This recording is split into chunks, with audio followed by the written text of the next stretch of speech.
21쪽 보자.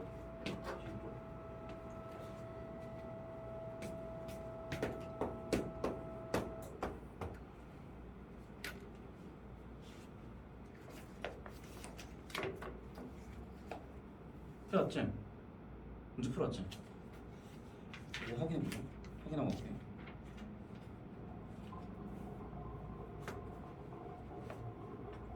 (159쪽) 이 글에 대한 설명. 이거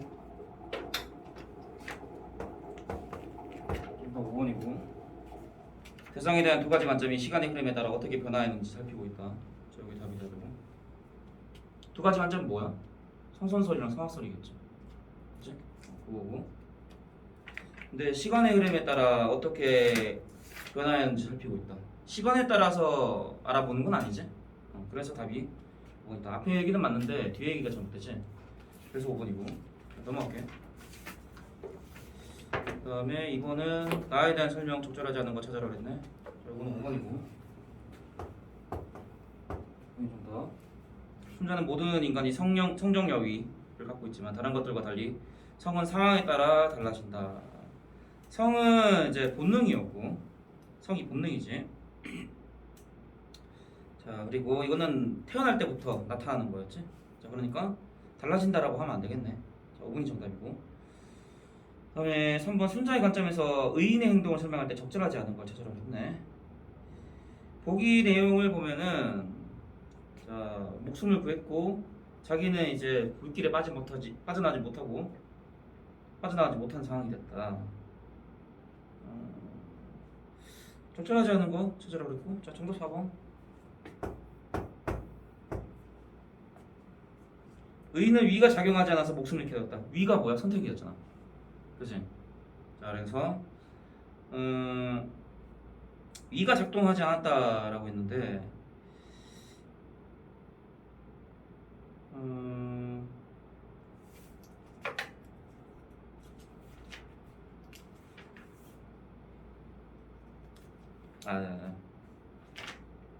잘못 얘기했다. 려가 선택이었지. 자, 위가 이제 의지적 실천이고 위가 작용하지 않아서 목숨을 잃게 되었다. 위가 작용하지 않아서 위가 작용했지. 위가 작용한 거지. 자, 그래서 정답 4번이고. 자, 위가 작용해서 이렇게 된 거다. 4번은 다른 상황을 순자의 관점과 바르게 연결하지 못한 거. 그리고 3번이 정답이고. 자, 혼자 다 먹어버리겠다는 생각은 본성에 따른 것으로 위의 단계를 할 수 있다. 위가 아니지? 뭐겠어? 성이겠지? 본성이니까.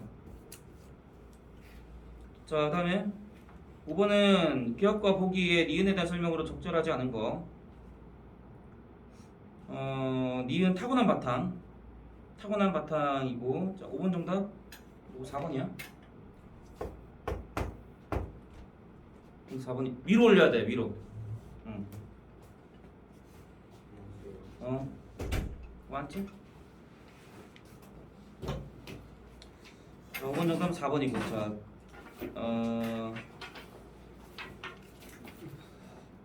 자, 기억은 인간의 자연적이고 생리적인 욕구. 요거. 그다음에 니은은 타고난 바탕. 적절하지 않은 거 찾으라 했고. 인간의 자연적이고 생리적인 욕구를 가진 사람은 늘 악을 초래한 결과다. 자, 이렇게 지금 정리를 했고. 그다음에 니은 같은 경우에는 타고난 바탕인데 사람들은 니은을 간과하기 쉽다 이렇게 얘기를 했네. 보기는 지금 맹자의 관점을 지금 설명한 거지. 맹자의 관점을 설명한 거고. 자, 순자는 어떻게 얘기했어? 생리적인 욕구 이거는 선천적으로 가지고 태어난다라고 얘기했었지. 근데 성적 여위가 작동해서 이제 바뀌게 된다라고 얘기를 한 거고. 그래서 성적 여위가 작동해서 악한 행위를 하지 않게 되는. 그래서 선한 행위를 하게 될 수 있다라고 얘기를 했어. 그래서 기억을 가진 사람은 늘 악한 결과를 초래한다라고 볼 수가 없지. 왜냐면은 본성은 악하지만 나중에 이제 선한 행동을 할 수 있다라고 얘기했기 때문에. 자, 그래서 정답은 4번이고. 그러면 니은 내용은 어떠냐? 자, 니은 내용 같은 경우에는 맞다고 볼 수가 있겠지. 사람들은 니은을 간과하고 싶다. 타고난 바탕, 선한 본성을 잊고 사는 경우가 많다. 이렇게 얘기할 수 있고, 간과하고 있다. 그렇게 얘기할 수 있고. 자, 타고난 바탕으로 따른다면 누구나 선하게 될 수 있다라고 했으니까. 근데 그거를 잊고 있는 거니까 사람들이. 그래서 타고난 재질의 잘못이 아니다. 사람이라면 누구나 가지고 있는 부끄러운 마음이 있으면 부끄러운 마음을 가지고 있고, 공경한 마음을 가진 사람은 공경한 마음을 가지고 있다라고 얘기했습니다. 자, 그다음에 6번. 자, 순자가 A와 같이 맹자를 비판한 까다. A가 인간이 본래 착한 존재라면 애초부터 훌륭한 임금이나 좋은 제도 따위는 공부할 필요가 없다. 자, 이렇게 얘기한 이유가 뭐냐? 자, 순자가 A와 같이 맹자를 비판하는 이유가 뭐냐? 이거지?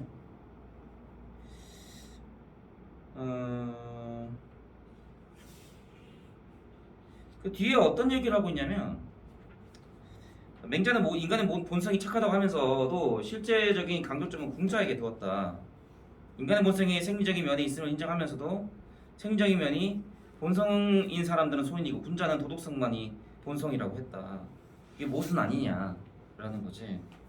자, 그래서 인간은 원래 악한 존재다. 그래서 아무리 훌륭한 임금이라 할지라도 실제로는 제도가 없어서는 안 된다. 뭐 착한 사람만 가득하다면 제도와 법이 필요 없을 거라고 생각하는데 그렇지가 않다라고 보는 게 순자의 입장이었던 거지. 자, 그냥 이거 내용만 좀 기억해주면 좋을 것 같아. 내용만 확실하게 좀 기억해주도록 하고 넘어가도록 하자. 승민이는 이거 좀 채점해보도록 하고 1번 답, 2번 답, 3번 답, 그다음에 4번 답, 5번 답이다. 4번 답, 5번 답. 159쪽. 혹시 안 했냐? 안 했으면 나중에 해. 했어 안 했어? 안 했어? 그럼 나중에 해라잉. 나중에 해. 쉬는 시간에 해. 쉬는 시간에.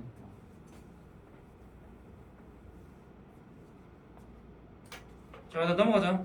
자, 161쪽.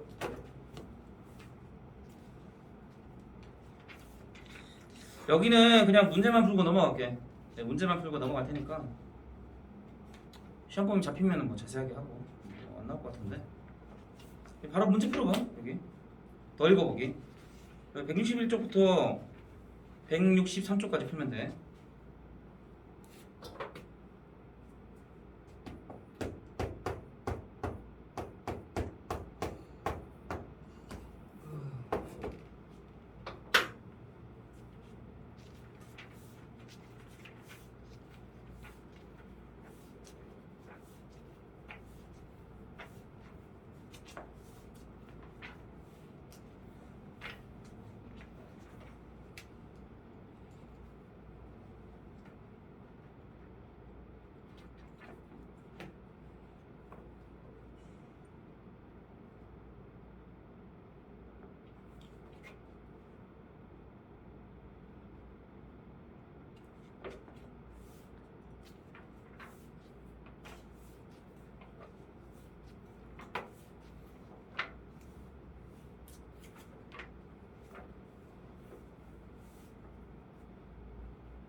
했니?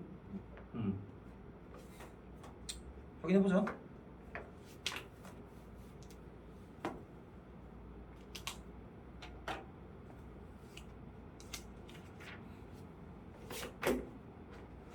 (1번) (3번이고)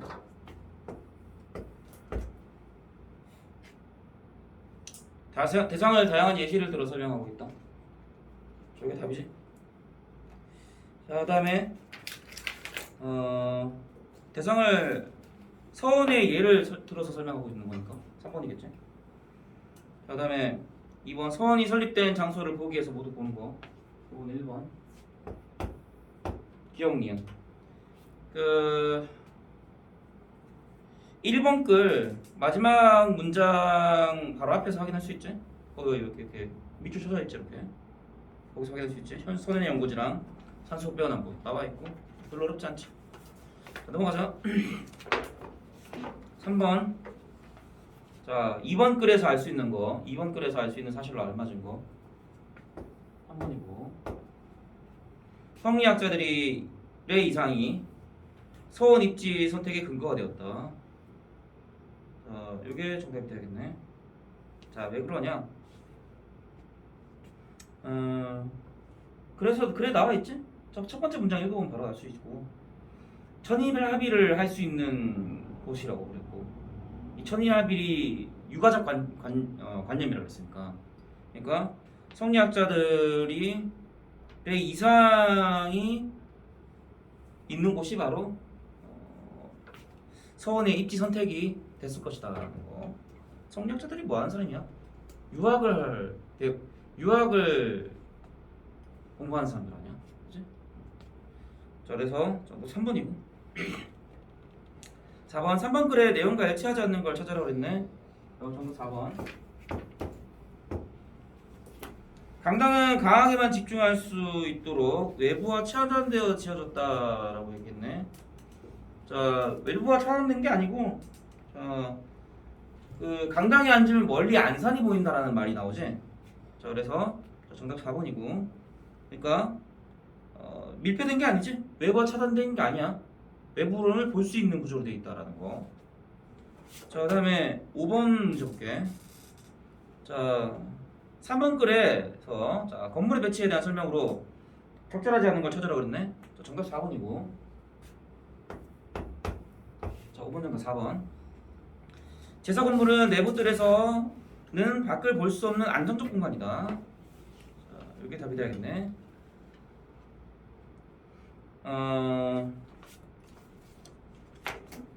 내부들에는 항상 밖으로 시선이 열려 있다. 자, 이런 얘기가 지금 나오지. 자, 그래서 정답은 4번이 돼야 되겠고, 내부들에서는 항상 밖으로 시선이 열리도록 공간 처리를 하였다. 이런 문장이 나오지. 그래서 정답은 4번이고. 자, 내부들에서는 밖을 볼 수 없는 공간이다? 아니다. 밖을 볼 수 있다. 자, 다음 6번. 4에 제시된 내용이 아닌 걸 찾으라 그랬네. 자, 정답 4번이고. 서원 건축의 기능과 한계. 자, 그런 걸 얘기한 게 아니지? 그럼 뭘 얘기한 걸까? 그 서원에는 이제 어떤 성리학적 가치관이 반영돼 있고, 그리고 서원 건축이 어떻게 변화를 했냐, 이런 것들을 얘기하면서 이야기를 마무리 지었지. 자, 그래서 6번 정답은 4번이 답이 되고, 한계점을 얘기한 게 아니다. 자, 7번. 이 글에서 알 수 있는 선조들의 모습으로 적절한 걸 찾으라고 했네. 자, 정답 5번이었다. 5번 정답. 성리학적 가치관을 반영하여 사원을 세울 장소를 정하고 본부를 배치하였다. 이거네. 이건 더 얘기할 거 없고. 자, 넘어가자. 자, 3-1 끝났네.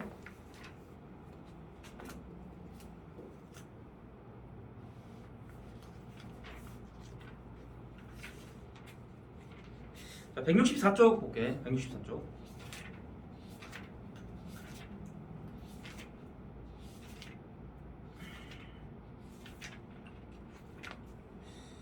(164쪽) 165쪽. 사회문화 분야의 글읽기야. 사회문화 분야. 우리가 아까 앞에서는 인문예술 했었지? 인문예술 했었고, 그 인문예술 봤을 때는 현상이나 작품들의 배경 지식을 연계해서 우리가 글을 읽어야 된다, 이런 얘기를 했었는데, 사회문화 분야의 글 읽기는 어떻게 읽어야 되냐, 이런 것들을 좀 우리가 좀 알아봐야겠다는 거. 여기 소단한 개념 확인 1번, 2번, 3번 지금 정리해주고, 지금 정리 먼저 해줘. 정리 한번 해주고, 그 다음에 개념 확인 문제 바로 풀어봐. 바로 풀어보면 된다. 바로 풀어보면 되고, 특히 글쓴이가 뭘 얘기하려고 하냐, 글쓴이의 어떤 신념, 가치관, 이런 것들을 확인하는 게 좀 굉장히 좀 중요하고, 그리고 사회적으로 어떤 것들을 요구하고 있냐 현재, 그래서 글쓴이 생각은 뭐냐, 이런 걸 확인하는 게 좀 중요한 단원이다. 그렇게 생각하면 될 것 같아. 165쪽.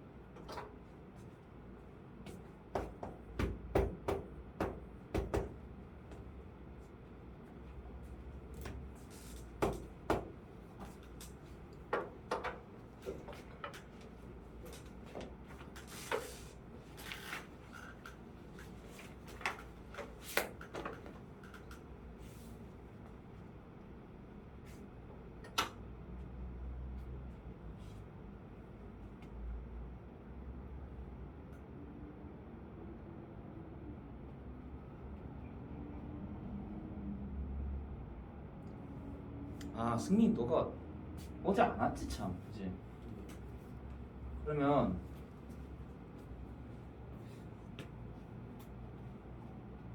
너 오늘 스케줄 있냐? 네.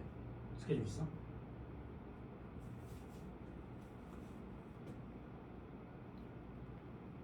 이거 영상 올려줄 테니까 집에 가서 좀 확인해.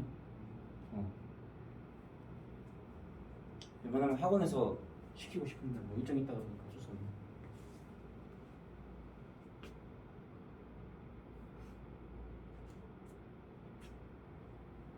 아, 그럼 너는 뭐 문제 못 풀겠다 너. 그 저기 뭐야, 집에 가서 풀어봐. 그냥 나중에 그 숙제도. 오케이? 아, 내가 너 한 줄 알고 착각했다. 씨.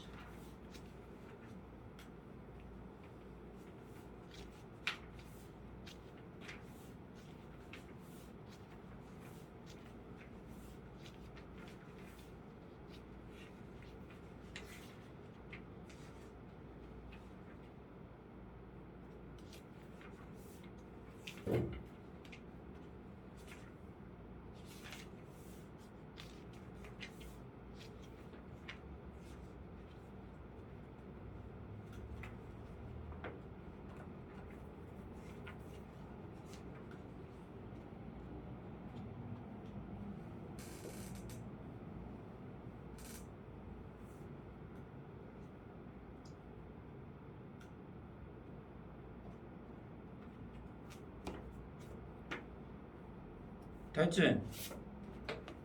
이거 바로 확인해보자.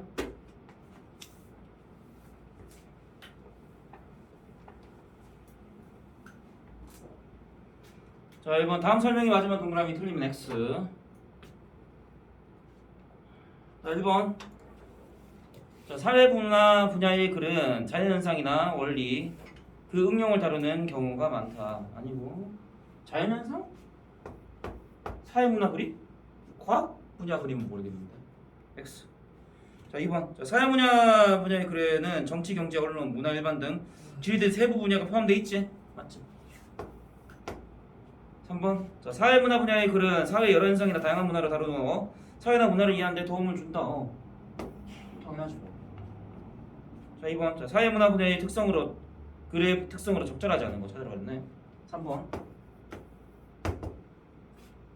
현상에 대한 주관적 가치 판단이 최소한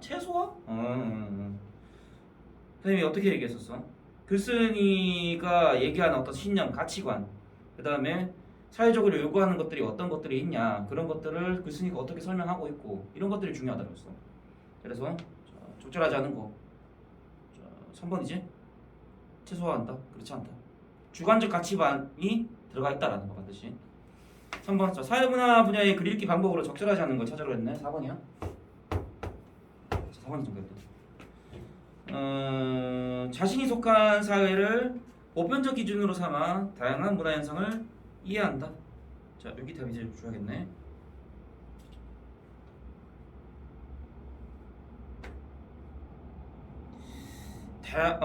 이게 자신이 속한 사회를 보편적 기준으로 삼는다라는 게 잘못됐네. 그지? 그렇게 하면 안 되지. 방직하지 않다. 자, 뭐 별로 어렵지 않았을 거고. 166쪽 한번 볼게. 166쪽. 정치 논리와 경제 논리. 이것도 올림포스에 나오는 건데 정리 한번 해보도록 하죠.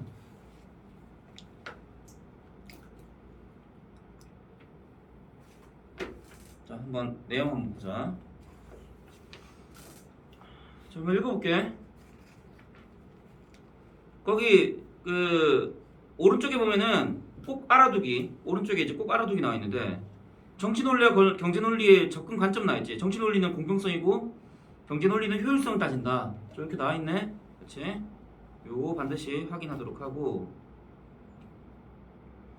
자, 1문단부터 한번 보자.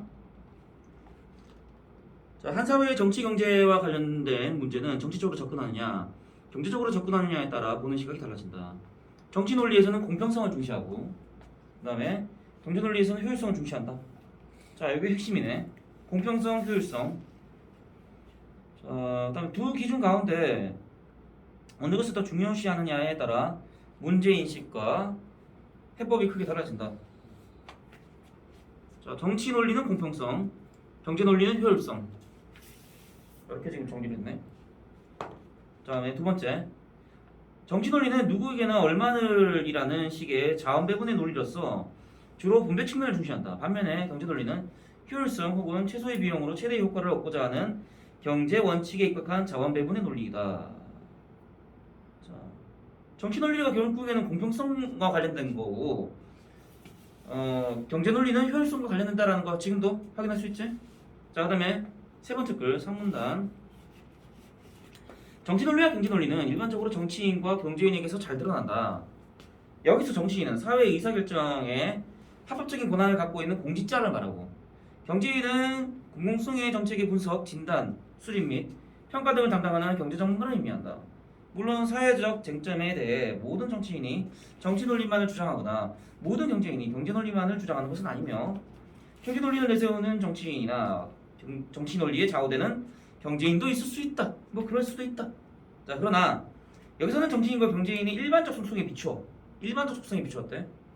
그들이 각각 정치 논리와 경제 논리에 기초한다고 한다. 이를 통해 정치인과 경제인의 기본 발상과 환경 속성을 비교해 본다면 그들의 주장에 담긴 정치 논리와 경제 논리의 차이점을 살펴볼 수 있을 것이다. 자, 그래서 정치 논리랑 경제 논리는 어떤 것들을 얘기하는 거냐, 그런 걸 좀 확인해 봐야겠다는 거. 자 거기 보면은 제 본문 1 정리가 어떻게 돼 있어? 정치인의 정치 논리와 경제인의 경제 논리. 정치 논리는 이렇게 정리했네. 사회적 의사결정에 합법적인 권한을 갖고 있는 정치인이 구현한다. 얘네들은 권한을 가지고 있다라는 거. 왜? 국민들이 뽑았을 거 아니야. 정치인들은. 그지? 사회적 의사결정을 누가 결정하냐? 정치인들이 결정할 수 있다라는 거지. 그래서 합법적인 권한을 정치인들이 구현한다라는 거고. 경제 논리는 이렇게 정리돼 있어. 공공정책의 분석, 진단, 수립, 평가 등을 담당한다. 실질적으로 공공정책을 집행하는, 실행하는 사람은 누구야? 경제인들 아니야. 그치? 그러니까 분석, 진단, 수립, 평가 등을 할 수 있다라는 거지. 무슨 말인지 이해되지? 자, 그다음에 네 번째 4문단. 정치인은 선거를 통해 국민에게 권력을 위임받은 사람들이다. 이런 의미에서 이들은 자연인이라고 보기보다는 권력기관들이다. 그치? 아까 쌤이 얘기했었어. 그리고 국민투표 사안을 제외한 모든 사회적 의사결정에서 주권자를 대신할 권한을 지닌다. 그렇지. 투표에서 뽑았으니까 주권자를 대신한 사람들이지 이 사람들이. 반면에 경제인은 주권자를 대신해 사회적 의사결정을 할 권한도 없고 합법성도 없다. 그렇지? 그렇지만 경제인은 시장경제체제에서 인간 활동의 동기가 되는 경제행위에 관한 전문지식과 분석기술을 보유하고 있어 정치인의 결정에 도움이 되는 대안을 제시할 수 있다. 이들은 정책을 결정하는 당사자가 아니므로 대안 선정에 따른 궁극적인 책임을 지지 않는다. 책임은 지지 않는다. 그렇지. 조언은 할 수 있다. 대안은 제시할 수 있다. 자, 그다음에 그 우측이 꼭 알아두기 너네 문제 풀기 전에 반드시 확인해 보도록 하고. 그다음에 다섯 번째. 자, 5문단. 정치인은 정책을 투입의 관점에서 보는 반면 이거 중요하다. 정치인은 정책을 투입의 관점에서 본다. 경제인은 효과의 측면에서 본다. 정치인은 효율성을 원칙에 따라 여러 가지 정책을 수립하고 예상되는 정책 효과를 기준으로 하여 그 정책의 우선순위를 정한다. 그러나 정치인 입장에서 보면 정책이 미래에 가져오는 효과는 정확히 측정하기 어려운 반면 어느 지역에 어떤 정책을 시행했고 어느 정도의 자원 예산을 투입했는지 정확히 파악할 수 있다. 따라서 정치인은 유권자에게 제시하기 쉬운 투입을 기준으로 하여 정책을 결정하는 경향이 있다. 자, 그래서 정치인은 투입의 관점, 그 다음에 경제인은 효과의 관점에서 바라보고 있다라는 점. 자, 그 다음에 168쪽 보도록 하자. 자, 168쪽. 정치인은 국민의 의견을 수렴하여 정책에 반영한다. 그런데 국민은 소득, 직업, 성별, 연령 등에 따라 이해관계가 각기 다르다. 정치인은 이들의 요구를 모두 충족해줄 수 없으므로 자신의 지지 기반이 되는 유권자의 요구를 우선적으로 고려한다. 이러한 속성 때문에 정치인은 공공정책을 결정할 때 그 결정이 사회 전체에 미치는 영향보다는 특정 개인이나 집단에 미치는 영향에 더욱 민감하게 반응하는 경향이 있다. 반면에 경제인은 정책을 분석하고 수립할 때 유권자의 영향력을 오히려 배제하고자 한다. 또 정치인과는 달리 조직되지 않은 다수의 이해관계를 중시하기 때문에 되도록 객관적, 거시적 입장에서 사회적 필요성이 있는 정책을 수행하려는 경향이 있다. 정치인은 투자 효과가 특정 지역이나 계층에만 한정되고 사회 전체적으로는 비효율적인 정책을 마다하지 않는 반면 경제인은 계획이 비효율적이라고 결론이 나면 투자 유보 또는 취소를 건의할 것이다. 자, 정치인은 유권자의 요구를 받아들인다라는 거고 경제인은 사회 전체의 필요성을 느끼고 있다. 그걸 수행하려는 경향이 있다. 자, 그리고 정치인은 어떻게 정책 수립하냐? 협상, 타협, 교섭으로 수립한다. 근데 경제인은 전문 지식, 분석 기술을 통해서 수립하려고 한다. 이런 것들을 정리해주면 되겠네. 7문단에 그 내용이 나와 이제 정책 수립 방법. 자, 7문단 볼게. 정치인은 상호 경쟁 관계에 있는 정책 목표들을 대략도 명확하게 규정하지 않고 어느 정도 여지를 남겨둔 상태에서 정치적 과정을 통해 합의를 도출하고자 한다. 제한된 자원의 분배를 둘러싸고 이익 집단 간에 생기는 마찰을 해소하려는 과정에서 정책이 정치적으로 도출될 수 있다고 믿는 경향이 있기 때문이다. 그런 만큼 정치인에게는 협상, 타협, 교섭 등의 정치적 기술이 중요한 무기가 된다.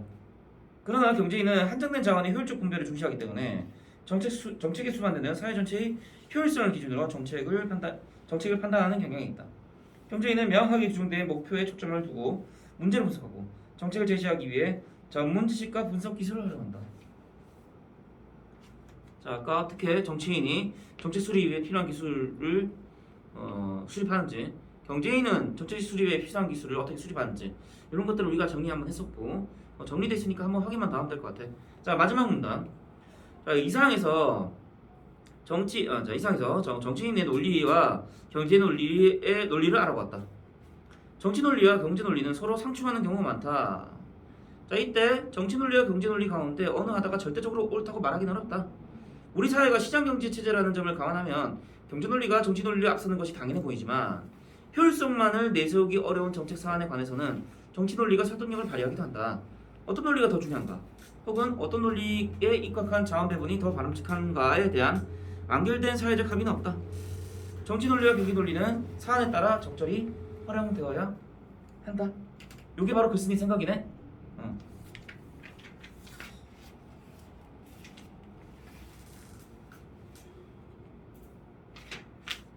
170쪽 보자. 170쪽. 자, 170쪽. 그 학습활동 1번 보면은 자원 배분의 기준, 정책 평가의 기준, 정책 필요성의 기준, 정책 수립 방법 나와있지. 요거 문제 풀기 전에 한번 읽어보고 반드시 읽어보고.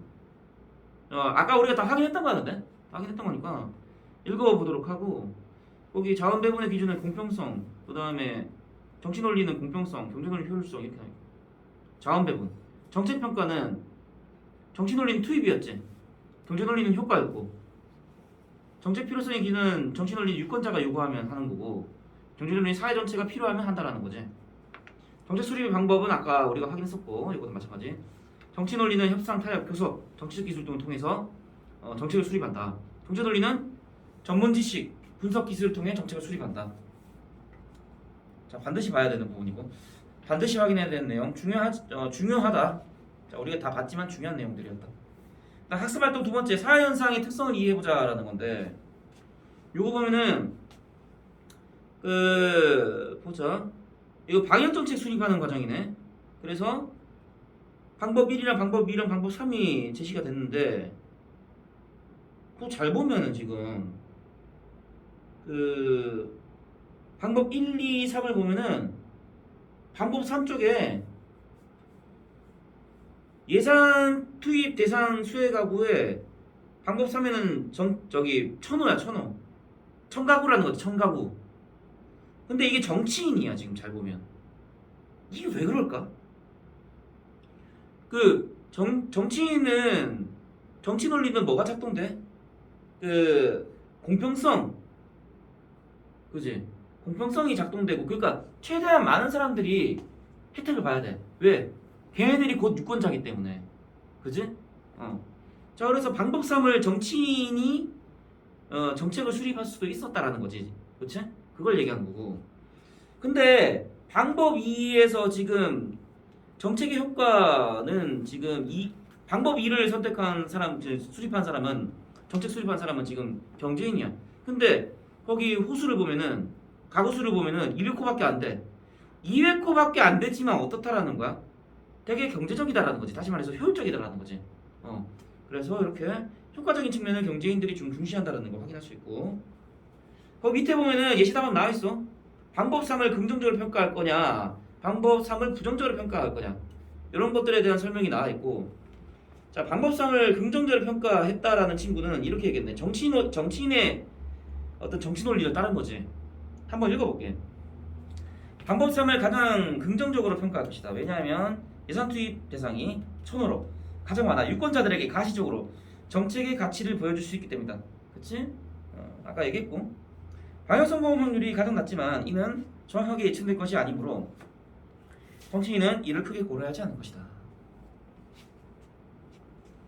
그 다음에 경제인의 논리 한번 볼게. 방법 3을 가장 부정적으로 평가할 것이다. 이렇게 얘기했고, 왜냐하면 방역 성공 확률이 가장 낮다. 그치? 왜? 10%니까. 가장 낮아. 정책의 효과가 가장 낮은 방법이기 때문이다. 그러니까 경제인 입장으로 봤을 땐 최대한 효과적인 방법은 2번 방법이라는 거겠지. 그렇게 보면 될 것 같고.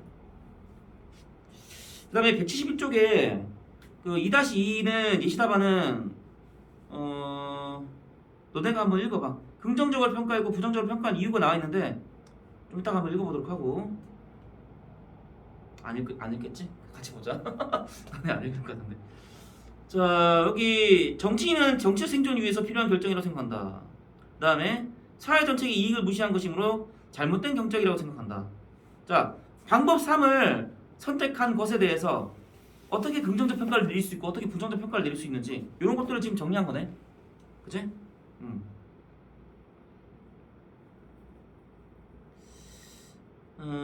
그리고 자 2-3 예시 답안도 너는 한번 읽어보면 좋을 것 같아. 요거는 각자 한번 읽어보도록 하고 지금 한번 읽어봐. 자 읽어보도록 하고 그리고 학습활동 3번은 요거는 그냥 넘어가도 돼. 넘어가도 되고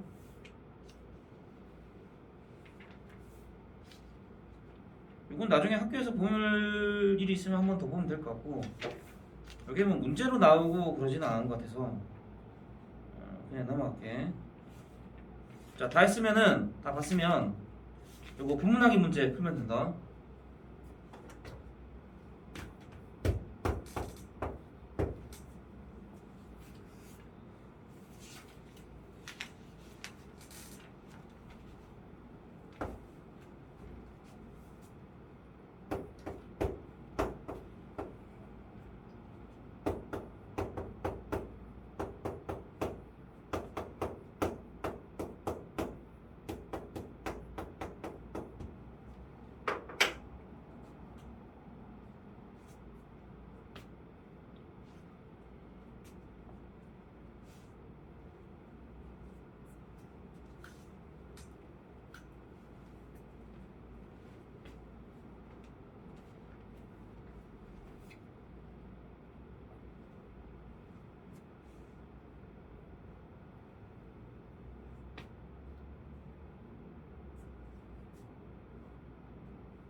준이 다 했지? 확인 한번 하자. 그 오늘 저기 뭐야 승민이 좀 늦게 와가지고 시작을 늦게 했거든. 쉬는 시간은 조금만 가지자. 많이 못 가지겠고 한 5분만 쉬자. 자 요거 하고 잠깐 쉴 테니까 확인하고.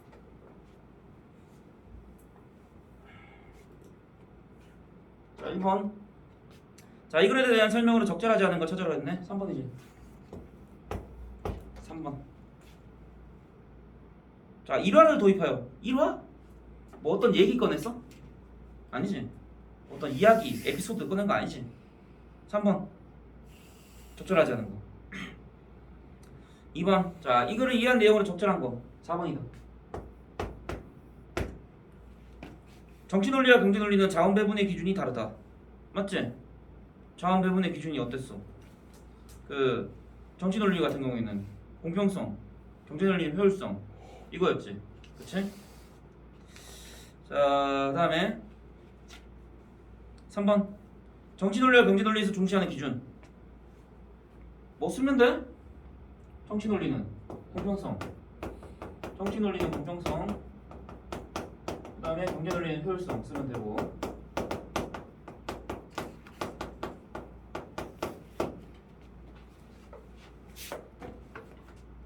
그 다음에 4번. 사회 나타난 정치인과 경제인의 특성에 대한 설명으로 적절하지 않은 거. 3번이지. 경제인은 정책을 수립하고 결정하여 실행한다. 그렇지?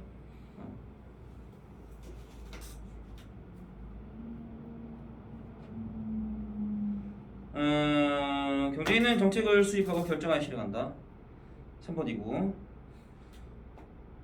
정책을 수립하고 결정하여 실행한다 이렇게 자 얘기를 했는데 자 경제인은 그 결정할 권한이 없지.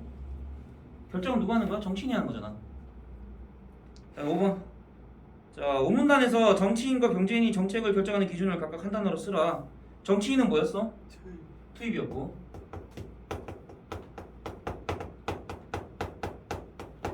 그 다음에 경제인은 그렇지? 경제인은 효과지.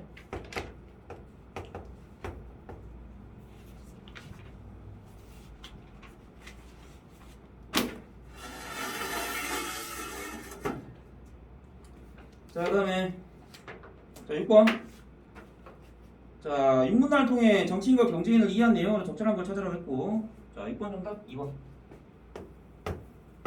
2번 정답이다. 정치인은 자신의 지지 기반이 되는 유권자의 요구를 최우선으로 한다.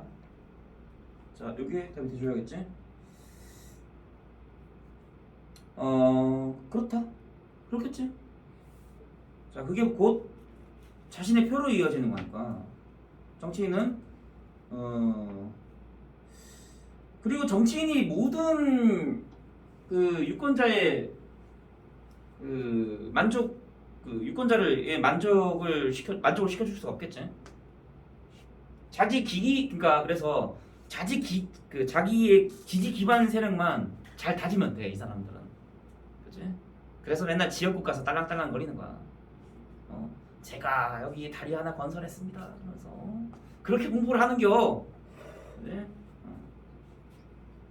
시발. 춥냐?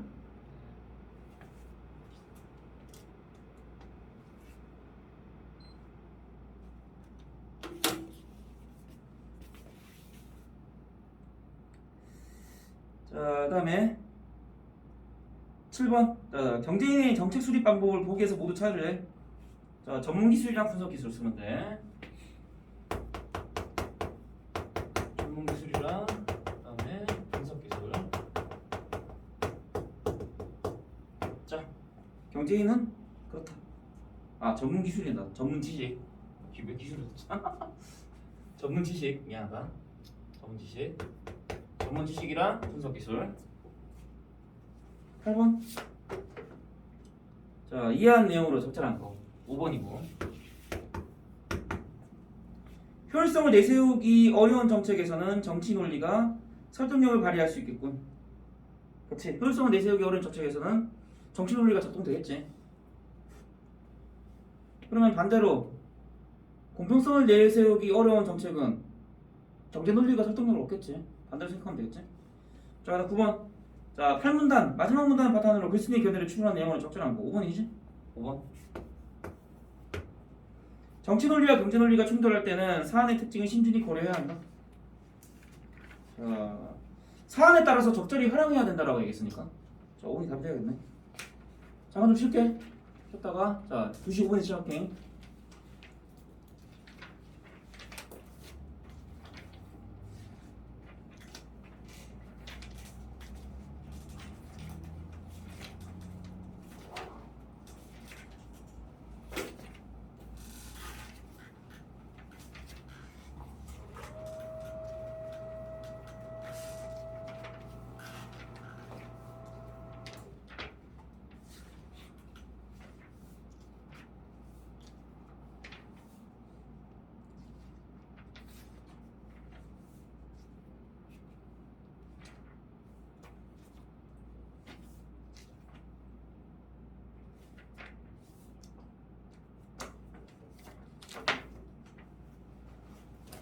잠깐만, 우리 이거 대단했었지.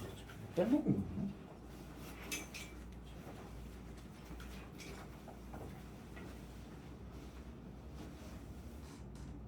네, 진짜 채점한 거 맞지? 우리 채점 안 한 거 없지? 그치?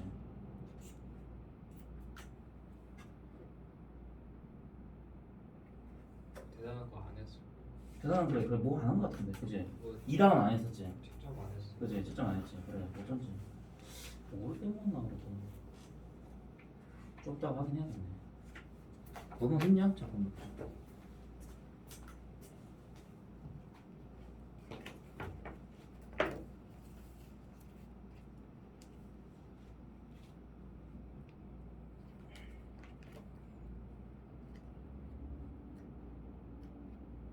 넌 안 했네.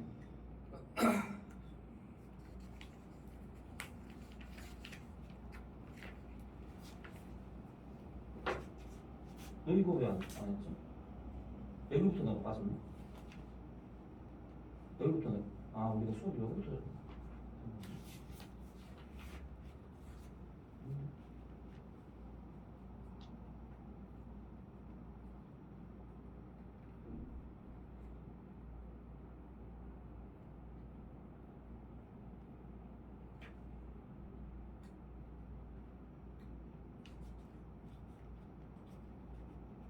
이건 내가 숙제 냈었는데 왜 안 했냐?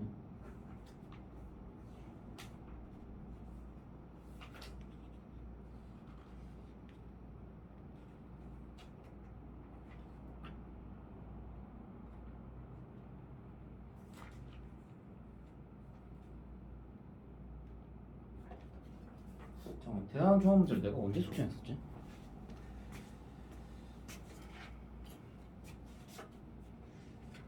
그 지난주에 냈었잖아.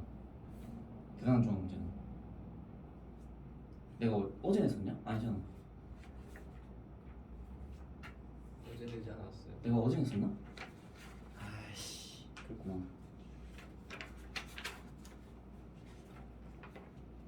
이렇게 진도가 빠르냐? 기억이 안 나네. 어제 냈구나. 맞다 내가 어제 냈구나. 써놨다.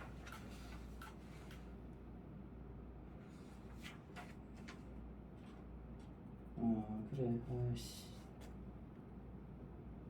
어제 냈구나. 그게 당연히 승민이가 못했지. 그래 씨.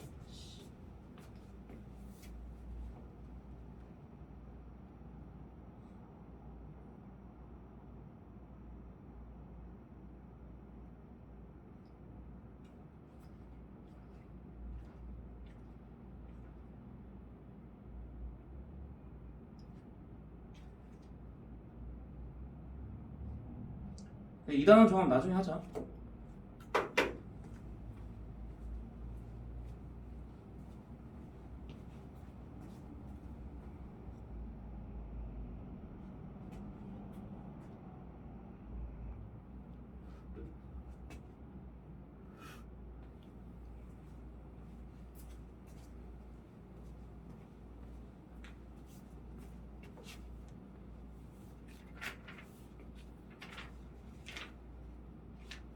시작할게.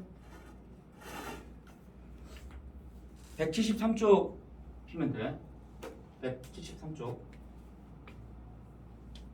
거기 173쪽 소단한 한바닥 정리 있지? 그거 지금 정리 좀 해주고. 그거 다 하면 그 뒤에 이제 소단한 실력 섞인 문제 있지? 그거 바로 풀어볼게.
다 했지? 확인해 볼게. 자, 174쪽, 175쪽. 소단 실력 쌓기 문제.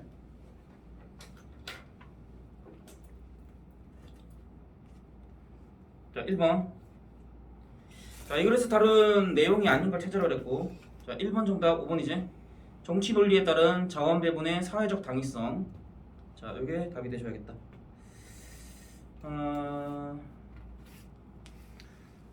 정치 논리에 따른 자원 배분의 사회적 당위성.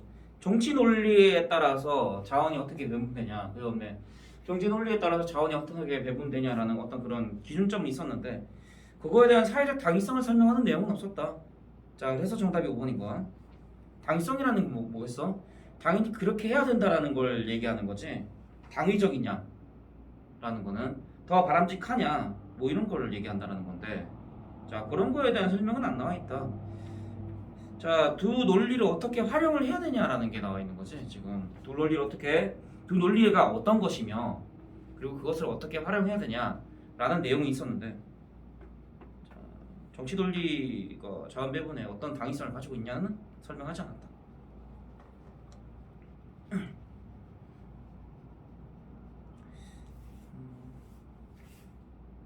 그 다음에 2번. 자, 이 글의 서술 방식에 대한 설명으로 적절한 걸 찾으라고 했지. 자, 정답 3번이고. 두 대상의 차이점에 주목하여 각각의 특성을 드러내고 있다. 두 대상이 뭐였어? 정치 논리랑 경제 논리 아니야? 거기에 주목해서 각각 특성을 드러내고 있었지? 맞다.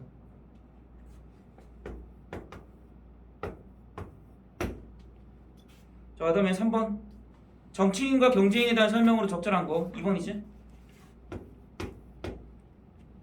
경제인은 전문 지식을 이용하여 정책을 수립한다.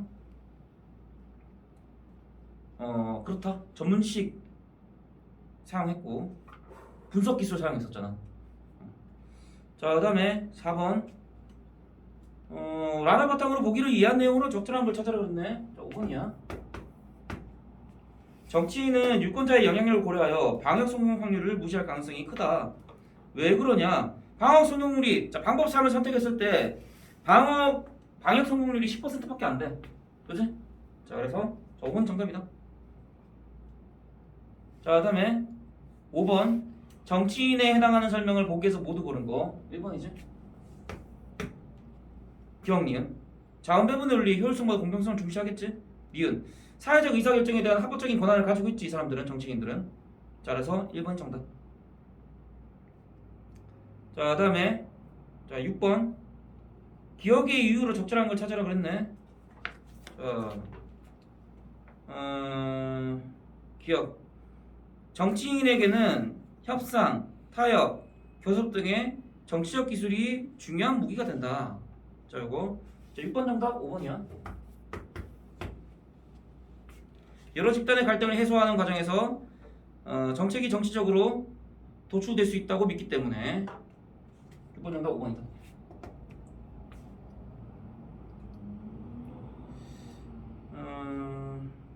그 다음에 8번. A에서 E 중 보기에 모 경제연구소에 해당하는 특성과 거리가 먼 거. 자, 정답 3번이지. C. 결정이 사회 전체에 미치는 영향보다 특정 개인이나 집단에 미치는 영향에 더욱 민감하게 반응하는 경향이 있다. 3번 C. 모 경제연구소의 특성과 거리가 먼 거. 그 모 경제연구소에서 어떤 얘기를 했냐? 한 지역, 자, 읽어보면 이렇게 나와있지. 한 정치인에게, 아, 나 7번 빼먹었네. 미안하다. 7번 좀 얘기하고 갈게. 7번 이거 너는 다 알 거야, 이거. 그 글쓴이 주장 찾는 거. 그 사의 마지막 문장. 정치 논리와 경제 논리는 사안에 따라 적절히 활용되어야 한다. 이거지? 자, 8번 문제 다시 얘기할게. 8번 정답 3번이었고. 보기 다시 한번 읽어볼게. 모 경제연구소는 한 정치인에게 지역사업의 타당성을 검토해달라는 의뢰를 받았다. 해당 정책에 드는 사회적 비용과 편익을 계산해본 결과 사회적 비용이 편익을 초과하였다. 연구소는 사업이 비효율적이라는 결론을 내리고 투자 유보 또는 취소를 건의하였다.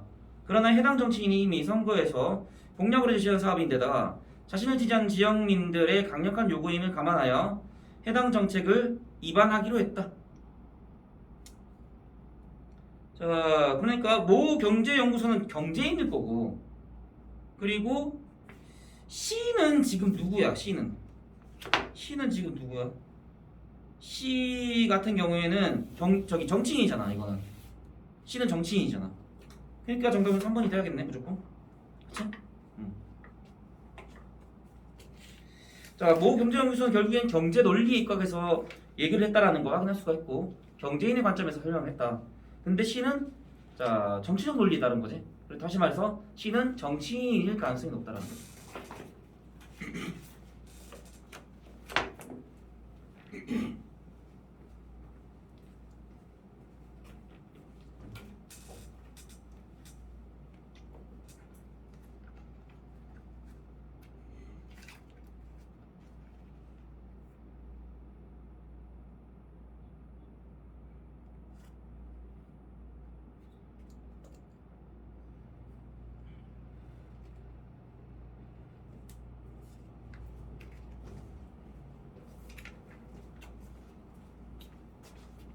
자, 그 다음에 자 176쪽 176, 177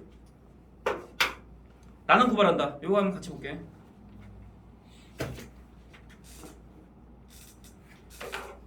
거기 이거 하기 전에 읽기 전에 너네 한번 이거 적어봐야 돼. 여기 있지. 읽기 전에 여기 나와 있지. 이거 너네 한번 선택해봐. 한번 지금 이거 납득되지 않는 재판 결과라도 수용해야 한다. 너네 입장을 한번 정리를 한번 해봐. 그 두 개 나와 있지. 납득되지 않는 재판 결과를 수용해야 한다. 너네들 생각을 따르면 돼. 두 번째, 불의를 보았을 때 희생을 감수하고라도 저항해야 한다. 이것도 너네가 한번 선택을 한번 해봐.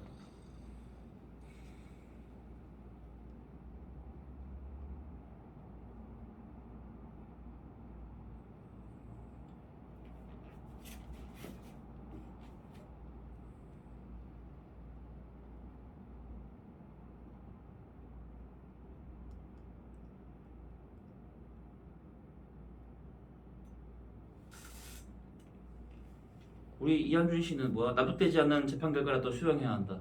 OX. 뭐야?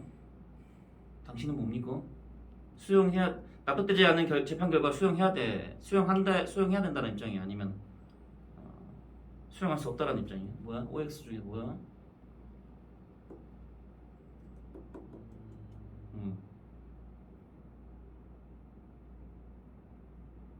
그냥 이거는 자기 생각대로 판단하면 되는 거 아닌가? 이런 거 잘 모르는데. 아 그래? 난 이런 건 잘 모르는데. 이승민 씨는 자 납득되지 않는 재판 결과라도 수용해야 한다. 그런 입장이야?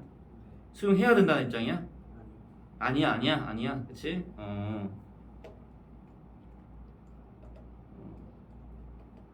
그래. 약간 좀 뭐랄까 정의감이 있는 애구나. 너 MBTI 뭐냐? 아주 궁금하네. 그 다음에 불의를 보았을 때 희생을 감수하고서라도 저항해야 한다. 이것도 MBTI 나와. 이것도 내가 그래서 해보라는 거야 이거. 자, 만약에 이게 이제 그 불의를 보았을 때 희생을 감수하고서 저항해야 한다. 그러면 이게 정의감에 불타는 사람이지. 그렇지? 뭔가 적극적으로 나서는 사람. 네? 적극적으로 나서는 사람이 I였나? 아니요. 이가 적극적인 거지, 그렇지? 이가 적극적인 거지. 그럼 이로 시작할 가능성이 높다라는 거. 자, 왜 이거를 먼저 해야 되냐? 내용이 그거야. 이거랑 관련 있어. 그 사건 배경 나와 있는데, 선생님이 간단하게 얘기해줄게. 뭐 너네가 다 읽을 필요는 없고,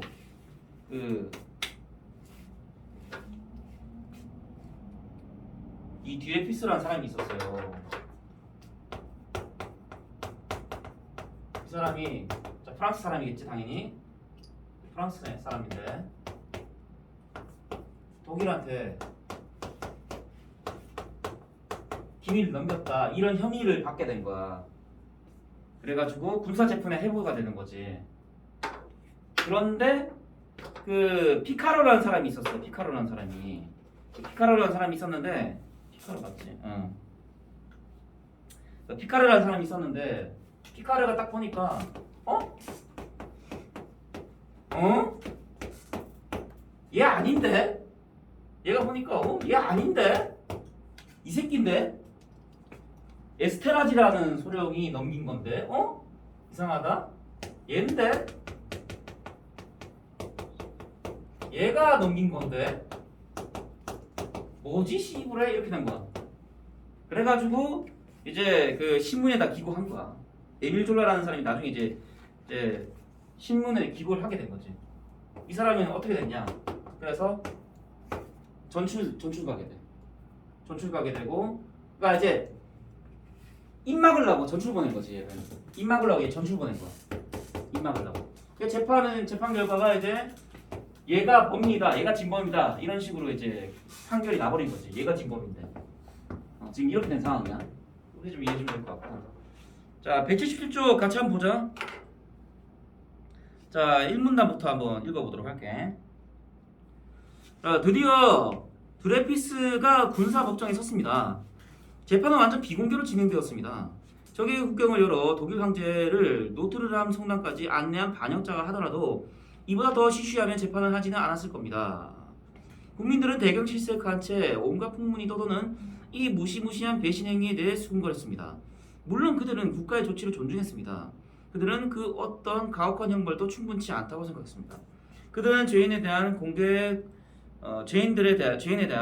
공개 군적 발탈식의 갈채를 보냈고 죄인이 회한을 씹으며 오역의 바위 위에 영원히 묶여있기를 바랐습니다. 그런데 저 비밀의 방에서 조심조심 묻어야만 했던 그 말할 수 없는 것들, 전 유럽을 화염에 휩싸이게 할 수 있다던 그 위험한 것들은 과연 진실이었을까요? 아닙니다. 그 방에는 오직 뒷파티 드클랑 소령의 기이하고도 광기 어린 상상력만이 있었습니다. 기상천외한 삼류소설을 신화로 만들기 위해 그는 모든 것을 날조했습니다. 군사법정에서 낭독된 기소장을 주의 깊게 살펴보면 이 사실은 금방 드러납니다. 자, 디레피스 재판을 지금 비공개로 진행했다는 거 확인할 수 있고, 그 다음에 그 드클랑 소령이 지금 날조해서 지금 재판을 진행하고 있는 거야. 자, 지금 이렇게 지금 얘기를 하고 있고, 자, 거기 드레피스 재판 당시의 사회적 상황 나와있지? 애국적 분위기, 국뽕에 휩싸였다라는 거. 국뽕에 휩싸였다. 왜? 예전에 나폴레옹이 그지? 전 유럽을 휩쓸고 다녔잖아. 그지? 프랑스 사람한테 이게 국뽕이 이렇게 오지게 충만돼 있었는데, 그지? 이렇게 막 어깨뽕이 이렇게 올라와 있었는데, 그지? 독일한테 쳐 발리니까, 그지? 상실감이 큰 거야. 자, 그랬다라는 거. 자, 그런 가운데 이제 디레피스가 이제 이렇게 부당한 판결을 받게 되는 상황인 거고. 자, 그다음에 이 문단 한번 읽어볼게. 이 얼마나 어처구니 없는 기소장인지요. 이런 기소장으로 한 인간에게 유죄 판결이 내려진다면 그것이야말로 불의의 극치입니다. 저는 정직한 사람이라면 이 기소장을 읽고 저 악마도에서 말도 안 되는 속죄를 가져가고 있는 한 인간을 생각하면서 참을 수 없는 분노를 느끼고 반항 외침을 내리지 않을 수 없으리라고 장담합니다. 드레피스는 수기고거를 구사합니다. 유죄. 그의 방에서는 위험한 서류가 한 장도 발견되지 않았습니다. 유죄. 그는 가끔 조상의 나라를 반문합니다. 유죄. 그는 근면하고 모든 것을 알고자 할 정도로 지식욕이 강합니다. 유죄. 단어지? 자, 그는 마음의 동요를 일으키지 않습니다. 유죄. 그는 마음의 동요를 일으킵니다. 유죄. 얼마나 터무니없는 내용이며 얼마나 황당한 주장인지요. 이런 것들 다 유죄로 판결 내렸다는 거야. 기소 항목은 모두 14가지였습니다. 그런데 결국 문제는 오직 한 항목, 즉 명세서입니다. 우리는 필적 전문가들의 의견에 일치하지 않는다는 사실과 그들 중 한 명인 고벨 씨가 참모본부의 의도대로 결론을 내리지 않았기에 험악한 처우를 받았다는 사실도 알고 있습니다. 법정에는 23명의 장교가 드레피스를 생매장할 증언을 하러 왔었습니다. 우리는 지금도 신문이 어떻게 진행되었는지 모르지만 그래도 그들 모두가 드레피스에 불리한 증언을 한 것은 아니란 점만은 분명합니다. 그런데 한 가지 주목할 것은 넘겨서 그들 모두 국방부 소속이었다는 사실입니다. 자, 증언에 신빙성이 없다, 공동성이 없다라는 거지. 왜? 다 지들 편인 거니까. 그치? 드레피스 편은 한 명도 없을 거니까. 자, 말하자면 모두가 한통속인 과적 재판이었던 셈입니다. 그 점을 잊지 마시기 바랍니다. 참모본부가 재판을 원했고 판결을 내렸습니다. 그리고 방금 막 두 번째 판결을 내렸습니다.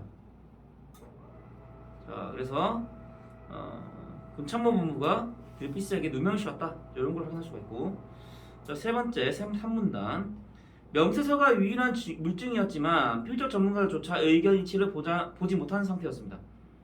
군법회의 재판관들이 당연히 무죄 판결을 내릴 것이라는 소문이 돌았습니다. 참모본부가 유죄 선고를 정당화하기 위해 한 장의 기밀 서류의 존재를 주장하기 위해 시작한 것은 바로 그때부터입니다. 이들만에 공개할 수 없는 기밀 서류, 모든 것을 정당화해주는 기밀 서류, 우리가 경배해야 할 기밀 서류, 볼 수도 없고 알 수도 없는 전지전능 신과도 같은 기밀 서류. 저는 기밀 서류의 내용을 온몸으로 부인합니다. 한마디로 웃기는 서류입니다. 그렇습니다. 여자들 이름으로 오간 이 서류, 이 편지의 내용 가운데 D라는 이니셜로 불리는 자가 등장한다고 합니다. 그런데 이런 편지가 선전포고 없이는 공개할 수 없는 국방 관련 기밀 서류라니요? 아닙니다. 아니고 말고요. 그것은 거짓입니다. 아무런 양심의 가책도 없이 새빨간 거짓말을 늘어놓다니 정말 가증스럽고 파렴치한 인간들입니다. D라고 쓴 게 그게 드레피스라고 당연할 수 있냐 이거지. 그렇지? 자, 그들은 국민 감정 뒤에 몸을 숨긴 채 무사람의 가슴을 동요시키고 정신을 왜곡하고 이걸 막고 있습니다. 저는 이보다 더 큰 국민 범죄를 본 적이 없습니다. 자, 유죄 판결의 이유를 명세서랑 기밀 서류를 근거로 들고 있는데 이게 말이 안 된다라고 얘기를 하고 있는 거고. 자, 들이미는 게 명세서의 드레피스의 필적과 비슷하다. 그러니까 얘는 지금 유죄다. 기밀 서류에 이니셜 D가 새겨져 있었다. 그럼 드레피스 아니냐? 이런 걸 이유로 해서 지금 드레피스에게 유죄 판결을 내리고 있다라는 거지. 근데 말도 안 된다라는 거지. 자, 그다음에 4문단 대통령과 각하. 이때는 이제 그 대통령제였지. 프랑스가 대통령 각하. 바로 이렇게 해서 사법적 오판이 저질러졌습니다. 게다가 드레피스의 도덕성, 부유한 환경, 범죄 동기 부재, 끝없는 무죄의 외침은 그가 뒤파티 드칼랑 소령에 기반한 상상력, 그를 둘러싼 종교적 환경, 우리 시대의 불명예인 더러운 유대인 사냥행 등의 희생자였음을 더욱 확신하게 합니다. 자, 그러니까 그 드레피스가 그러니까 유대인이다. 그러니까 당시에 또 그 유대인에 대한 혐오 이런 것들이 있었던 거지. 혐오가 있었던 거고. 그래서 반유대주의가 굉장히 좀 강하게 형성되어 있던 그런 시기였다. 그러다 보니까 국민들이 더 동조하게 되는 거지. 이거에 선동당하게 되는 거지. 자, 그 다음에 179쪽 한번 볼게. 그리고 참 지금 그 에밀 졸라는 왜 지금 이게 말도 안 되는 판결이냐라고 얘기를 하고 있냐면, 일단 기본적으로 명세서 필적을 검증한 결과 어떻다고 그랬어? 전문가들이 드레피스의 필적과 일치하지 않는다, 이런 의견을 내놨다는 거지. 이런 의견을 내놨다는 거고, 그리고 증인의 구성이 전부 다 어떻게 돼 있다라는 거야. 다 지들 국방 군 참모 소속이다. 다 가족들이다. 다 같은 패거리들이다. 이런 구성이 말이 되냐라는 거지. 자, 이러한 이유를 들어서 지금 그 드레피스가 이런 유죄 판결을 받았다는 거에 대해서 부당하다라고 얘기를 하고 있는 거지. 그래서 그 에밀 졸라가 어떻게 근거를 들고 있는지 선생님이 다 얘기하지 못했는데, 그런 어떤 근거들, 에밀 졸라가 어떤 근거를 들어서 이 재판이 부당하다라고 얘기하는지, 이런 것들도 너네가 좀 챙겨봐야 될 부분이었다라는 거. 178쪽에 글쓴이가 고발한 내용, 드레피스 재판 본문 이 내용이 정리가 돼 있으니까 꼭 한번 읽어봐잉. 자, 그다음 179쪽 볼게. 자, 5문단. 이제 에스테라지 사건을 보겠습니다. 드레피스 사건이 시작된 지 3년이 흘렀습니다. 양심적인 많은 사람이 그동안 깊은 고통과 불안을 느꼈고 마침내 드레피스의 무죄를 확신하게 되었습니다. 제가 여기서 슈에르 캐스테르시의 의심과 확신이 연대기를 작성할 필요는 없겠습니다. 자, 그러니까 사건의 진범이 지금 에스트라지인데, 그리고 본인 스스로도 이건 진짜 드레피스는 무조건 무죄일 수밖에 없다. 자, 이렇게 지금 생각하고 있다라는 거지. 그랬으니까. 자, 제가 여기서 슈에르 캐스테 이거 읽었고. 다만 이 사건을 탐구하는 동안 참모본부에서 일어난 주요 돌발 사태를 모르고 있었다는 것만은 밝혀두겠습니다. 상대르 대령이 사망한 후 피카르 중령이 정보국장직을 물려받았습니다. 직무 수행을 하던 피카르 중령은 어느 날 외국 대사관 요원이 에스트라지 소령에게 보낸 정보 엽서 한 통을 수중에 넣게 되었습니다. 조사를 시작하는 것은 그의 최소한의 의무였습니다. 그가 상관들의 의도를 넘어 독자적으로 행동하지 않았던 것만은 분명합니다. 그는 즉각 자신의 의심을 직소상관인 공수장관에게 보고했고 그 다음 부하데프르 장군, 그 다음 메르시에 장군에 이어 국방부 장관이 된 비오 장군에게 보고했습니다. 사람들의 입에 수없이 오르내린 그 유명한 피카르 문서는 실은 비오 문서였던 것입니다. 말하자면 그 문서는 장관을 위해 부하가 작성한 것이며 지금도 틀림없이 국방부에 보관되어 있는 문서입니다. 조사는 1896년 5월부터 9월까지 진행되었습니다. 여기서 특히 강조해야 할 것은 조사 결과 공수장군이 에스테라지의 유죄를 확신했다는 것 사실과 공수장군이 에스테라지의 유죄를 확신했다. 그 다음에 부하데프르 장군과 비오 장군이 명세서의 작성자가 에스테라지라는 것을 의심하지 않았다는 사실입니다. 피카르 중령의 조사는 이러한 사실을 명백히 입증했습니다. 충격은 엄청난 것이었습니다. 왜냐하면 에스테라지의 유죄 선고는 필연적으로 드레피스 사건의 재심을 초래할 것이고 그것은 참모본부가 어떤 대가를 치르고서라도 막아야 할 것이기 때문이었습니다. 자, 군부에서 좀 받아들이기 힘든 조치다 라는 거. 알고 있었는데도 불구하고 은폐하기로 했다라는 거지. 은폐하기로 했다라는 거고. 그 다음에 7문단. 잠시 고뇌에 찬 심리적 혼란이 있었음이 틀림없습니다. 그때만 해도 비오 장군은 드레피스 사건과 아무 관련이 없다는 사실을 주목해 주십시오. 몹시 깨끗한 채로 장관직에 취임했기에 그는 충분히 진실을 밝힐 수 있었습니다. 자, 비오 장군이란 사람은 좀 깨끗한 사람이었던 것 같아. 좀 깨끗한 사람이었는데 근데 왜 이게 지금 제대로 안 밝혀졌냐라는 건데 그 뒤가 이유가 나오네. 그렇지만 아마도 여론에 대한 공포 때문에 여론을 의식한 거지. 여론을 의식한 거야. 아마도 여론에 대한 공포 때문에 그리고 부하데프르 장군, 공수장군, 부하장교 등 참모본부 전체를 파멸시킬지도 모른다는 걱정 때문에 그는 감히 그렇게 하지 못했습니다. 비오 장군이 굉장히 좀 도덕적이고 깨끗한 사람인데 그럼에도 불구하고 왜 이걸 밝히지 못했냐라는 이유가 여기에 나와 있네. 자, 다음 한순간 자신의 군의 이익이라고 생각하는 것과 양심 사이에서의 갈등을 하긴 했겠지요. 하지만 그 순간이 지나자 만사가 끝이었습니다. 당연히 그는 이 사건에 끌려 들어갔습니다. 그때부터 그의 책임은 커져만 갔고 다른 사람들의 책임까지 떠맡게 되었습니다. 자, 그는 다른 사람들만큼 어쩌면 다른 사람들보다 더 유죄인데 왜냐하면 그 자신이 정의를 구해내야 할 책임자인데 아무것도 하지 않았기 때문이다. 그치? 이 새끼가 결국엔 문제였다. 비오 장군. 얘가 제대로 밝히기만 했었더라도 이런 사태가 일어나지 않았을 텐데 얘가 제대로 밝혀줬다면 절대로 이런 일은 일어나지 않았을 텐데 그치? 그런 점에서 그 에밀 졸라 그러니까 글쓴이는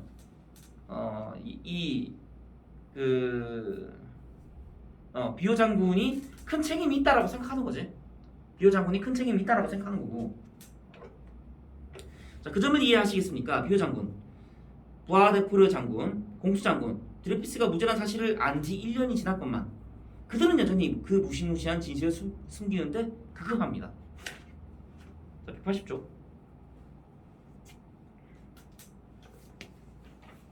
자, 간단하게 얘기하자면 뭐야? 아까도 얘기했잖아. 피카르 중령이 에스테라지 소령이 진범이다라는 걸 알고 상관들한테 3명의 상관한테 다 보고를 했어. 근데 그 3명의 상관들은 다 덮어버린 거지. 은폐한 거지. 쌩간 거지. 그리고 특히 누구한테 책임이 크대? 비호 장군한테 책임이 크다라고 지금 얘기하고 있네. 왜? 책임을 외면했기 때문에. 그래서 이 사람이 진짜 유죄다라고 얘기하고 있는 거고. 자, 중략된 부분의 내용 한번 읽어볼게. 글쓴이는 드레피스가 진범이 아니라 에스테라즈가 진범임을 알게 된 피카르 중령이 진실을 밝혀야 한다고 상관에게 건의하였으나 오히려 튀니지로 강제 전출된 일을 언급하면서 군 당국이 진실을 은폐하였음을 지적한다. 형이 아까 맨 처음에 얘기했었지? 전출됐다고. 그리고 이 사건과 관련 있는 인물들과 군 당국 군사법정을 고발한다. 아, 군 당국이랑 군사법정을 이제 고발하는 이런 일단 일련의 과정을 또 취하게 되네. 그지? 자, 그다음에 자, 9번째. 자, 위의 고발을 함으로써 1881년 7월 29일 지정된 언론법 30조 및 31조에 따라 명예훼손 행위로 기소될 수 있음을 잘 알고 있습니다. 그러므로 저의 행위는 순전히 의도적인 것입니다. 제가 고발한 사람들에 관한 한 저는 그들을 알지 못하며 단 한 번도 만난 적 없으며 그들에게 원한이나 증오를 품고 있지도 않습니다.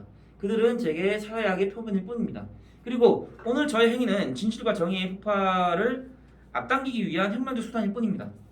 저는 그토록 큰 고통을 겪은 인류, 바야흐로 행복 추구의 권리를 지닌 인류의 이름으로 오직 하나의 열정, 즉 진실의 빛에 대한 열정을 가지고 간직하고 있을 뿐입니다. 저를 불타는 항의는 저의 영혼의 외침일 뿐입니다. 부디 저를 중재재판소로 소환하여 푸른 하늘 아래에서 조사하시기 바랍니다. 기다리겠습니다. 자, 정의 구현하자. 제발 좀 재심하자. 이런 거네. 춥냐? 꺼줄까? 그런 거 아니에요? 아, 약하게 들었는데. 왜요? 자, 너네가 내용 다 확인했을 거고 읽으면서 뭐 문제도 풀었겠지. 181쪽 잠깐 보자. 자, 소단은 학습활동 181쪽. 181쪽 보면은 거기 1번 디레피스에게 유죄를 선고한 재판이 부당하다고 한 이유, 근거 요거 반드시 보고. 이거 중요하지. 장교들의 증인 구성에 문제가 있다. 그지? 다 지들 식구다. 한통속이다. 명세서 필적 감정 이거 야 필적 전문가들 사이에서 일거리 불일치했다. 그리고 비공개 기밀 서류 실체를 확인할 수 없는 거짓된 내용의 자료다. 지들끼리 만들어진 날조다.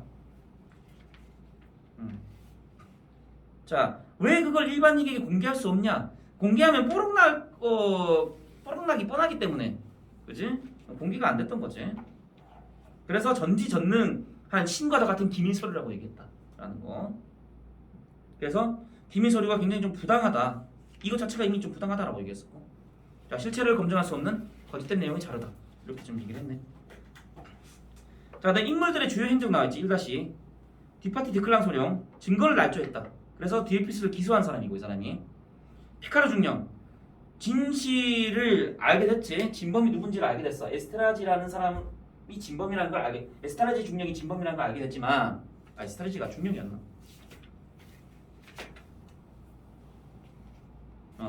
걔는 모르겠고 피카르가 중령이었지. 그래서 그 피카르 중령이 에스테라지 제가 진범이야 라고 했는데 상관한테 3명이 상관에 다 보고를 했어. 근데 전출당하지. 그치? 은폐시키려고. 비호 장군 어떻게 했어? 자, 이거 저기 디레피스 무죄인 거 알고 있어.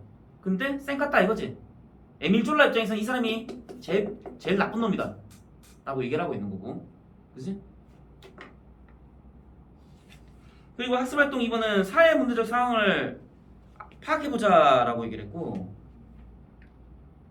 지금 보면은 애국주의 광풍이 불어나고 있었다. 반유대주의가 널리 퍼지고 있었다. 그 다음에 군부가 보수적 성향을 띠고 있었다. 그 다음에 계급적으로 유대감이 강하게 결속되어 있었다. 그러니까 지들끼리의 그 어떤 군부의 유대감 이런 게 좀 강했다라는 거지.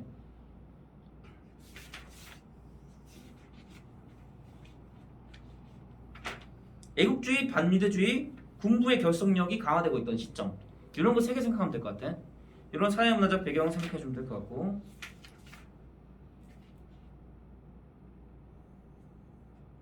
학습활동 3번 예시답안은 너네들이 한번 읽어보면 될 것 같고 182쪽에 요거는 우리가 사실 다 여기는 본 건 아닌데 182쪽에 요거를 보는 거보다는 보자. 저걸 보자. 180쪽 보면은 꼭 알아두기 나와 있거든. 거기 180쪽에 꼭 알아두기 보면은 에미졸라의 고발행위 성격 나와 있어. 그거 반드시 읽어봐. 그거 요거 문제 풀기 전에 이거 한번 읽어보고. 자, 문제 한번 먼저 풀어보자 빨리. 자, 본문하기 문제 풀고 그다음에 초단한 한바닥 정리 요거 하고 마칠게. 그 문제 다 푼 친구들은 본문하기 문제 다 푼 친구들은 초단한 한바닥 정리 요거도 하고 마무리하자.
준비 다 했냐?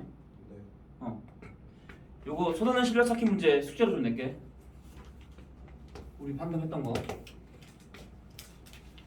185에서 187 조금 숙제고 쏟아낸 실력 쌓기 문제. 아니 이거 답 확인하고 갈게. 벌써 넣냐? 답은 확인하고 가야 될 거 아니야. 그렇네. 뭐 벌써 가려 그래? 왜 그래? 빨리 할게. 기다려봐. 답은 채점하고 가야지. 여보세요. 자 1번 적절한 거. 5번이지. 고발 대상은 사건의 관련 인물, 군당국, 군사국정으로 볼 수 있다.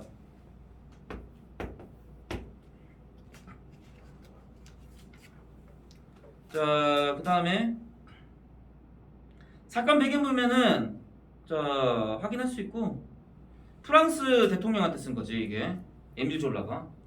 그래서 군당국이랑 군사국정 그리고 그와 관련 있는 인물들을 고발하고 있다는 거 확인할 수 있고. 자 2번 사건의 배경을 연도별로 정리할 때 적절하지 않은 거. 정답 4번. 자 4번 정답. 자 1897년 캐스트레는 반유대주의적 언론과 여론을 지지함. 자 이렇게 나와 있고 재심청원 운동을 벌였지. 반유대주의를 지지한 게 아니고 유대주의 언론과 여론을 지지한 게 아니라 재심청원 운동을 벌였다. 그러니까 반유대주의 언론을 지지했다라고 하면 안 되지. 그치?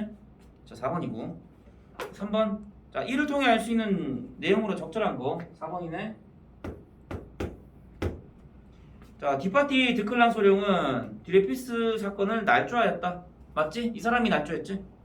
자 4번 이에 나타난 기술장의 내용이 아닌 거 1번이야. 자 디레피스는 근면하지 않았다. 근면하지 않았다? 아니고 자 이 사람 근면하다라고 얘기했었지? 자 그래서 답 1번이고 자 넘길게. 자 5번 자 2와 3에서 글쓴이가 디레피스에게 유죄를 선고한 재판이 부당하다고 본 근거가 아닌 거 1번이지?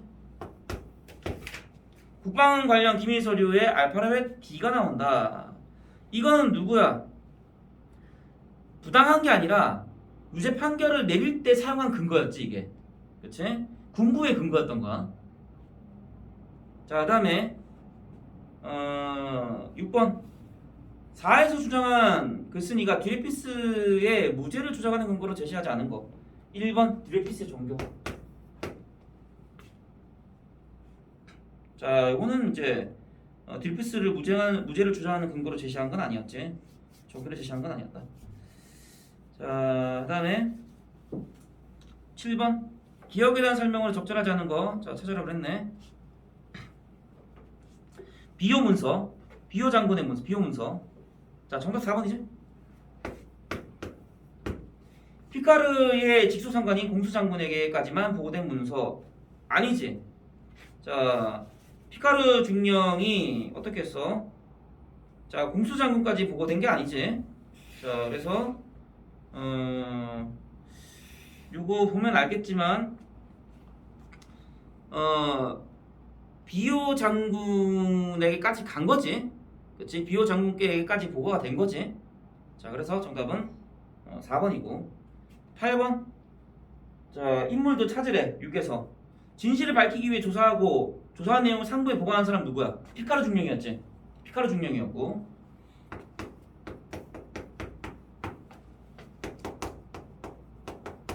그 다음에 정의를 구현해야 할 가장 책임이 큰 자인데도 아무것도 하지 않는 인물 비호 장군이지. 그치? 비호 장군이다. 자 읽었으면 이거는 쓸 수 있어야지. 자 다음에 넘길게.